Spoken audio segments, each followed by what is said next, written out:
charge them extra. Yeah. Charge them extra. We charge the niggas extra. We charge the niggas extra. Exactly. Let's go to the main. Hey, boys! We're going to the fucking moon. Dirty stick, I hit a lick out of Uber. Side I Scooby, Lord, that boy be a shooter. Say the wrong thing on my niggas to do, you go crazy, but cast all my niggas a shoot. Boom! It's your boy Bo Master Baby, and if you ain't rocking with Benny, Judge Fat, Benny Balls. Back with another reaction video. Late night, early morning, 5 o'clock, 5 a.m. 5 a.m. over here, you feel me? Back with another reaction video, man. Swamp Stories. ZOE Pound. How the ZOE Pound ran Lil Wayne out of Miami, and how they bullied J Prince. ZOE Pound, I'm not gonna lie, ZOE Pound, like, they from Haiti, but when they touched down in America, USA, Dade County, Florida, boy, if you know, you know. ZOE Pound, if you know, you one know. of the most feared operations in American history. A story of guys who came from the roughest circumstances and created a dominant money-making machine. In this video, you'll see how they infiltrated the music industry and had major rappers shaking in their boots. ZOE Pound is a story that has never gotten the major coverage that you think it would. But that ends today. I already know Welcome about to it. Swamp Stories. But before we get into it, make sure to leave a like and subscribe if you're new. You can also follow the Instagram page as well. So let's get into it.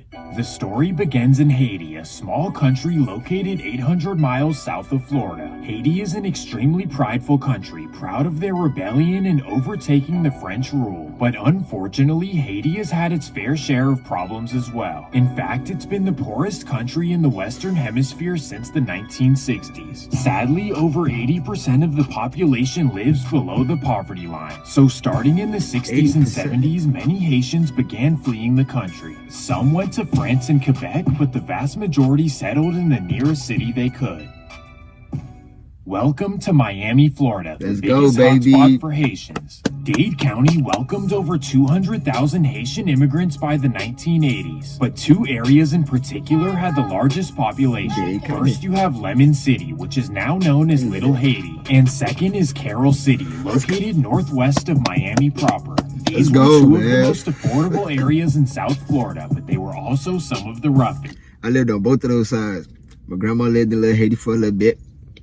Then we moved to CC right behind Esther's on 183rd, baby. By many accounts, life Nigga was from really that hood difficult now. for Haitian families early on. Firstly, the parents spoke no English, which made finding employment pretty difficult. And most importantly, the teenagers were bullied for their accents at school. For teenagers in Little Haiti, they That's attended facts. Edison High, probably one of the roughest schools in Dade County. Here, they faced off with local sections like the Sap Boys, who often pushed them around. So eventually, the Haitian teenagers got together and started the Sable Boys.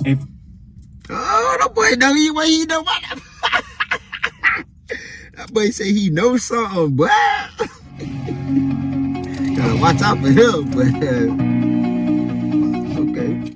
First, it was all about unity and protection at school and in the neighborhood. The Sable Boys were started by a man named Jimmy Casimir, also known as Macazo. Mac was fierce, tough, and not scared of a single soul. So within a month, over a dozen Sable Boys joined his side. Quickly, the Sable Boys versus Sap Boys rivalry took over Little Haiti. Well, the same phenomenon was taking place at Carroll City High School, another rough place to be. There, a young man named Ali Adam, also known as Zoe, got all of his community together. He knew that without protection, the Haitians were toast in the rough streets of Carroll City. So therefore, he started the Carroll City Haitians, also known as CCH. Ali Adam was tough as nails, from the same cloth as Macazo. Well, after high school was done, they both wanted to make some money. Ali Adam and Macazo both had crazy ambition, just went about it in completely different ways. We start off with Ali's life in Carroll City. Ran the hood. This guy was highly intelligent. Everybody was scared of him. Wanted to build wealth for him and those around him. So early on, Ali got heavily involved in the game, if you know what I mean. He was able to stack up a good amount of money over the first few years, but his goal was to eventually get out of this life and become a legitimate businessman. To do this, he made sure to keep as low-key as possible and to work his side hustles as well. But Ali Adam was not the only one getting money.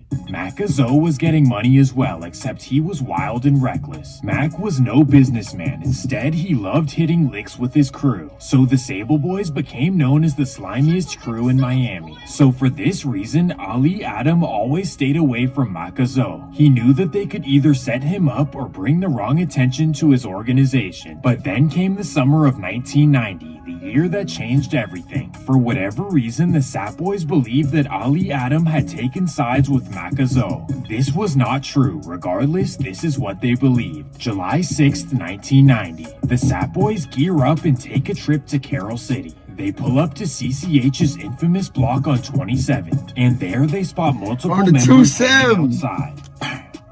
Thankfully, everyone was okay, but regardless, Ali Adam was definitely pissed. He had done his best to avoid this nonsense, but now he knew that he needed to gear up. So the next day, he did something that he never thought he would do. He called up Mac Zoe and asked for a meeting. Mac Zoe was excited and accepted it on the spot. So the next day, Ali Adam and his trusted associates pulled up to Mac Zoe's headquarters. During the meeting, Ali explained the situation and why he needed Mac Zoe's help. Well, long story short, they came to an agreement to join together as one. Ali was the brains and moneymaker, and Mac Zoe was the cold enforcer. It was the perfect yin-yang situation with all of the grounds covered. Now, all they needed was a name, which took a while to find. Finally, in 1993, a top member named Chubb came up with a name. While all of the members were hanging out, a song by the Dog Pound came on the radio. Randomly, Chubb yelled out, "F the Dog Pound, this is the ZOE Pound." ZOE is a Creole word for bone, which represents toughness and strength. All of the members instantly loved it, and it officially became their new name. Welcome to the ZOE Pound. Now let me explain how they operated.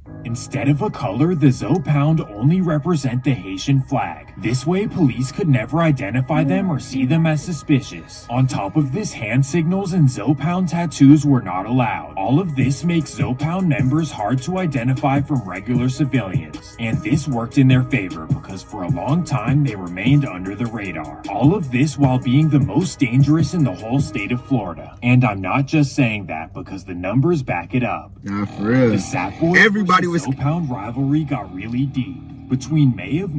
But it was a point in time where everybody tried to pick on Haitians like, oh, y'all eat animals and whoop-de-whoop. Bro, when they formed this before my time. But I heard it, boy. I heard about this shit, boy. And I'm not just saying that because the numbers back it up. The Sap Boys versus ZOE Pound rivalry got really deep. Between May of 1995 and August of 1996, Miami police believe the ZOE Pound claimed the lives of 40 Sap Boys members. And on August 5th of 1995, Ali and Mac Zoe were arrested for 18 of these bodies. They were on fraud, but y'all see how we... lack of evidence, the charges were Imagine dropped. how we got brought up. The Sap Boys were never heard of after 1996. So the ZOE Pound would move on to their... But y'all gotta imagine. But I'm stuck in between both of these hoods. Like, I'm right in the middle of this shit. Bro, imagine the rules and guidelines your parents tell you before you leave the house. Chapter. After Ali and Mac Zoe no longer needed each other, they kind of went their separate ways. So let's start off with Mac Zoe. Mac had no interest in spending money to make money. Instead, he wanted to go from 0 to $1 million, pretty much taking for free and selling for whatever. But Mac was no dummy. In fact, his operations were pretty intricate. So let me explain what he did. Since the 1980s, the port of Haiti became the stopping point for ships between Colombia and Miami. And if you know anything about what can be shipped from Colombia to Miami, then you know what I'm talking about. Come on, when these ships were filled with the Colombians would tip off the Haitian port workers to let them pass. So because of this, the workers knew what ships were containing what and when they were arriving in Miami. Well, by this time, the ZOE Pound had spread to Haiti. I hope you know where I'm going with this. Mac Zoe was able to get ZOE Pound members to work at the port, so the workers would inform Mac Zoe anytime a dirty ship was coming to shore. March 4th, 1997. Mac Zoe gets a call from a ZOE Pound member in Haiti who brings him big news. A large cargo ship called the L'Arche Dende will arrive in Miami tomorrow night, and the ship contains over $6 million worth of you-know-what. Mac Zoe gets excited and immediately...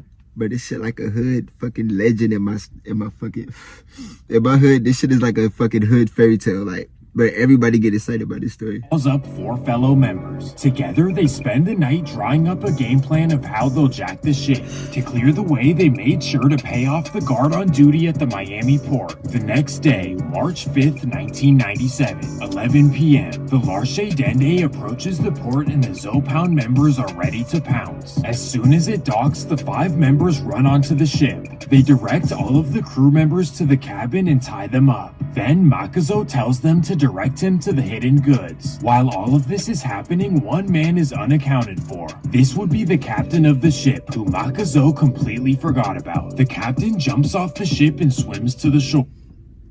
Now tell me that ain't like that movie fucking Captain Phillips.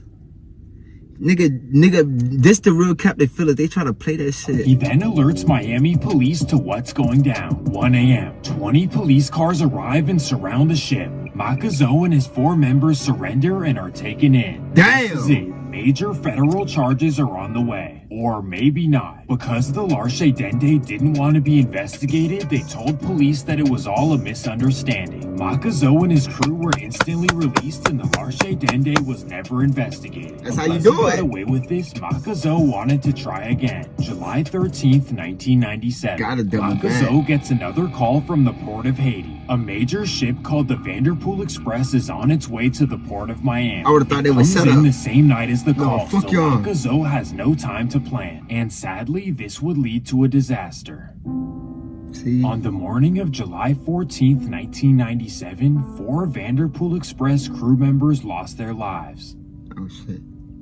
Somehow, Makazo's charges were dropped again. However, he would be arrested for another similar case a month later. That's And what made him after so a long scary. You could trial, never catch him. Makazo and his fellow members received life sentences. These incidents gave ZOE Pound a terrible reputation and actually had further consequences. It ruined all of the business that Ali Adam was conducting. So by 1999, Ali retired from the lifestyle and chose a different path.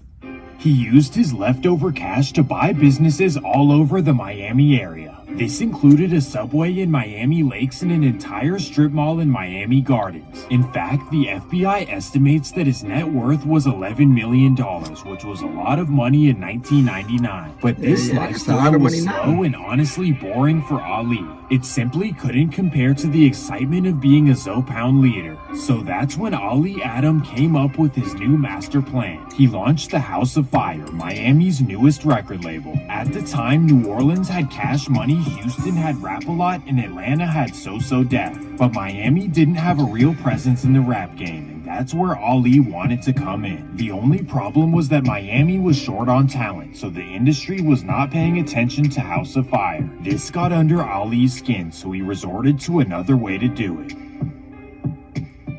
He decided that when any rapper... Boom! JG Felly, Benny Bobs, Bo, Massive, baby. If y'all want part 2, man, see how Dade County, Florida living. Now let me know, get in the comments, y'all talk to me. Let's go. Don't forget, POP, peace, love. Told me go out and get it. Ain't no shit cuss up on this corner, stack it 20s or 50s. No pillow talking to these hoes, cause they gon' tell all your business. Don't want to squeeze in your business. When I was really told me go out and get it. Ain't no shit cuss up on this corner, stack it 20s and 50s. No pillow talking to these hoes, cause